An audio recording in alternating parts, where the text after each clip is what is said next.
So you may have heard of many definitions of qi. In India, it's called prana, Korea, ki, and China, qi. And it's also been thought of as a life force.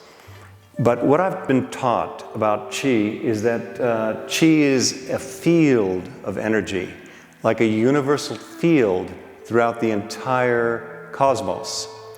And that same field blends with different fields of energy. Okay, so you have a universal field that blends with the earth, the gravitational field of the earth, the field of the stars, the field of the sun. And so you have different qualities of qi depending on what it blends with. So in Qigong you have what's called earth qi and you have heaven qi. So if you think of the ground as a field, an energy field that the qi blends with, the entire earth, the rocks, the trees, they all have specific qualities of qi because the qi is blended with that matter, with that energy field. So if you take that energy field and you learn to move it through your body, you get a specific quality of qi, and that's from the earth. And then there's the heaven qi. You can take that field and you can draw it through the body consciously. Now these two fields naturally are going through our body, and our feet are connected to the earth and they receive earth qi and heaven qi. But when you learn the ability, which I consider a natural ability, not a supernatural ability, the ability to draw in that energy, it becomes more powerful. It starts to clear blockages.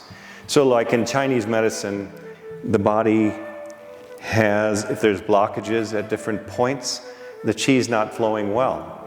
And as mentioned before, a healthy body is not just getting tons of qi, but it's having a smooth flow of qi and a balance of qi.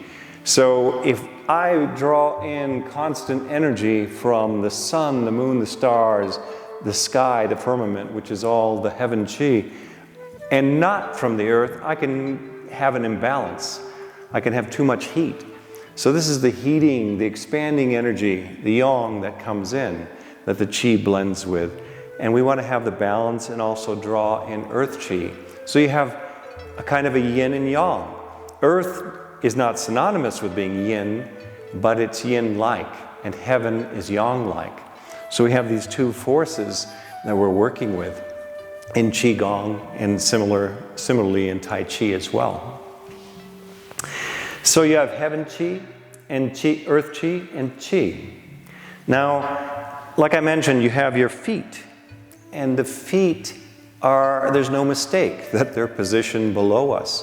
At the bottom of the feet, and we'll go into these points further, there's certain points called the bubbling springs. And they receive the qi from the ground and into the earth. And we use our intention to go beyond our feet and to consciously draw. So that's the power of the mind. The mind can draw energy from below us and above us and actually move it through. So there's different ways to move the qi, and there's different rules actually. And we'll go more into the rule of the mind leading the qi, but it's the mind's awareness and drawing a pathway which causes that qi to come in. And then we have the top of the head. There's a point called the Bai Wei, and we'll discuss that point some more. That point draws in the heaven qi through the body. So you've got the feet and the head as receptors. And theoretically, qi is everywhere, and we can draw it in with our breath, we can draw it in through our skin. But I like to focus on these 5 points, on our feet, our hands, and our head. Now the hands are clearly neither the earth nor the heaven. So I see it more as an in-between. And just like we move our hands to pick something up or to push something or to feel the water or so and so. Those kind of movements are done in Qigong because the hands are like tools for the heaven and earth Qi. Sometimes we reach them up, sometimes we reach them down. So these are actually very sophisticated instruments we have in our being, our hands, our feet, and our body for Qigong. The next thing we have is breath and Qi. And we have a whole system of breathing that helps us to sense the Qi with the breath.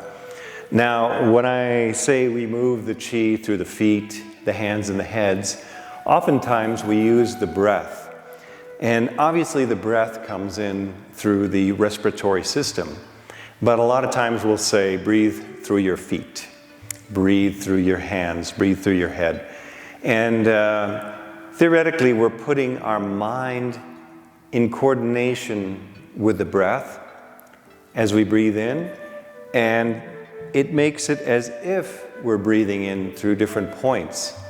And if you do some biofeedback, when you use the breath, the mind, and concentration, the Qi can come in or go out through these areas, and blood flow will begin to activate there. Changes in the physiology will begin to happen. So the power of the mind and breath together draw the Qi. So a lot of times we practice a lot of breathing, or a lot of concentration, but at some point you develop what I would call a merger of Qi and breath. And then as you breathe in, it becomes synonymous with drawing in Qi. And you can draw in Qi in a number of ways. And like I said, it's not just about getting a lot of Qi. Qi has to keep moving. You don't want it a whole lot of Qi to come in and get stagnant. So it has to move through the body. It has to be a smooth flow of Qi. The only place where we can store a lot of Qi safely is the lower abdomen, because some areas we want to keep the Qi. We don't want to fill up the heart and cause hypertension, or too much Qi in the head and cause headaches. So we're always moving the Qi, and we're using the hands to either gather or to move the Qi. So just like we would move our hands through the body, through something, we move them through the body as they move in front of the body.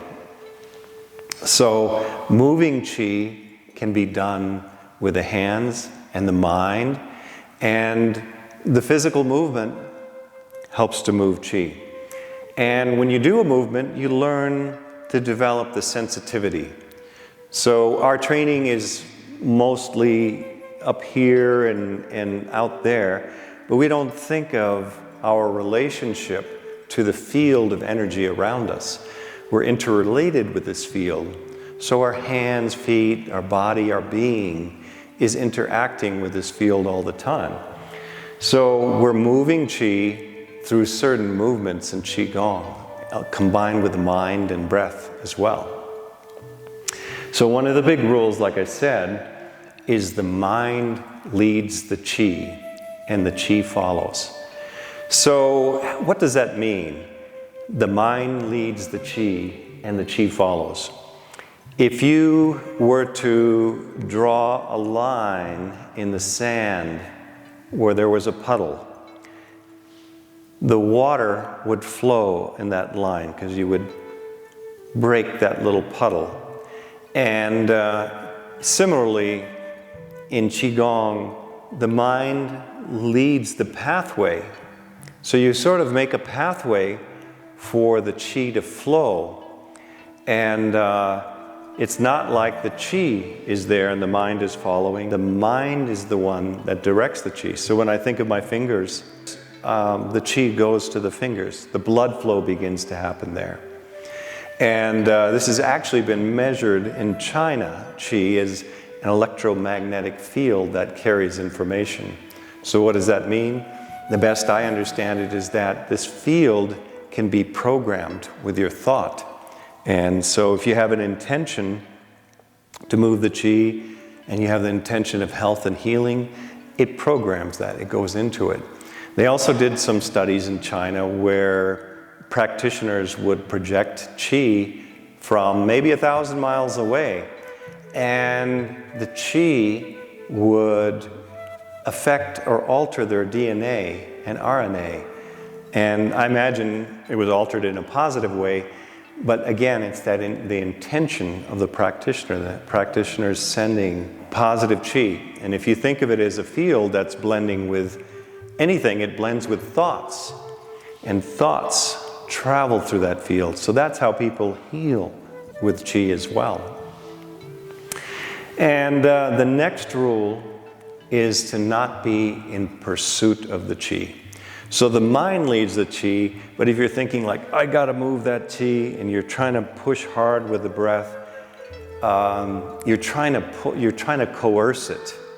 And the qi has to flow in its own natural way. Even though you're directing its flow, it has its own language. And that's something you discover. And when you discover that language, you have a memory, like a cellular memory of that pathway, and you learn how to draw it in with the breath. So it's really nothing mystical, it's actually a science. And there is a third rule, and that's to catch the feeling of the qi. So catch the feeling of the qi means to learning to sense it basically, but once you find it, it kind of arises, and you catch that, you experience that, and then you understand what that is. And then when you're able to move it, you start to gain more sensitivity in your internal body. You learn to sense your bones, your blood flow, and then along with that, you can draw the qi. You can alter and shift things in your body and keep it balanced and relaxed, just at will. So that's catching that feeling of the qi. And there's like 8 sensations of qi, okay, but there may be hundreds or thousands or an infinite number of sensations within that category. So instead of labeling those 8 sensations, you have to discover what that sensation is of qi. Sometimes there is pain in the body, and if you're moving qi, it might mean that the qi is not flowing through a joint fully. And the movement of the mind is clearing that, and so the result is pain. Sometimes as the qi flows, there'll be heat and even cold. Sometimes there'll be an electrical feeling. Sometimes there'll be a sensation of swelling. The fingertips might swell, or you might feel a distension, or what's not listed is like a gravity, like a drawing in through the top of the head, like a funneling, or a sense of something coming in. So I call that the inflow sensation. And if I'm wanting to expel qi, I call it the outflow sensation. So learning the inflow and the outflow sensation is something to develop in the practice of mastering the ability with qi. And finally, I don't say no imagination. What I say rather is, because obviously we need to start with imagination, but some people may just use imagination and it's all in the mind. So we want mind and body together. So if I'm using the imagination for qi, it's not just imagination alone. It's actually my body is combined with that. I'm feeling that in my body. If my mind is present, I'm imagining the qi going through the body, but my mind is also present, very present in each cell, in each fiber of the hand. Then it goes out to the tip. And that way I just clear. I clear and move the qi. So we're moving the qi. And when you do qigong movements, you can combine that. Every movement that you move, the qi moves along with it. Also, there are sitting meditations, and that's where we just move the chi internally without movement. So those can be more difficult, and sometimes people get lost in just imagination and not the body. So it's a good idea to have the balance of movement and meditation in Qigong. So I talked a little about the chi sensations, and you will hear from teachers this and that, but you have to find the chi in your own way. That's what catch the feeling of the chi means. You have to discover the chi in your own way. What is the feeling that's coming in you when you're there? That's not the goal of Qigong, to find those feelings, but they are a way of identifying when chi flow is happening. A nice practice to begin with learning chi is just expanding and contracting. So you might have felt kind of a magnetic field between the hands sometime, almost as if there's a pull. So I've had this sensation since I was young, and as you pull it apart, it gets a little bit more expanded and a little less dense. And then as you push it, the force might feel a little more dense. And I kind of relax the fingers and expand as if there is some taffy between the hands or water or whatever you can help you to feel that sensation. Then I just do a little flex. I don't flex hard, but just flex the palm, not the fingers. And then I press, and you get this feeling of this concentration. So it's a practice. In many practices, it's expanding chi, contracting chi, like the universe. Expand and contract. And then you start to feel this pressing. You can breathe in as you expand and breathe out as you contract. That gives you a little feeling of the chi. You start to develop that. Now, it may not happen at first, but I think if you have your hands relaxed, your body relaxed, and you start feeling sensitivity, it helps to increase the sensation. And again, that's not the goal, but it helps you to feel that something is tangible, something is there. So there's actually a force there that's being pressed and a force that's being expanded. Now, why even bother to press and expand a force? My understanding is that the more you interact with a field, the more it becomes, you have ability with it. It starts to come in you and it works through you. And so I'm not just pushing a field, this field is also connecting with me because of my intention. So you can practice this. Breathe in and breathe out. Another practice that I just made up is pressing. Now you'll see this pressing move often in Tai Chi. And then relax and release up. Again, you'll see these types of moves in Qigong and Tai Chi where they go up and down. But I just press, and I relax the hand and go up. And if you try to do these from a very gross level of consciousness, it will just, well, I'm just doing a physical movement. But if you add your sensitivity and your awareness and intention, it starts to change the movement. So again, I'm here and I flex a little, press down. Again, that's the field of the earth.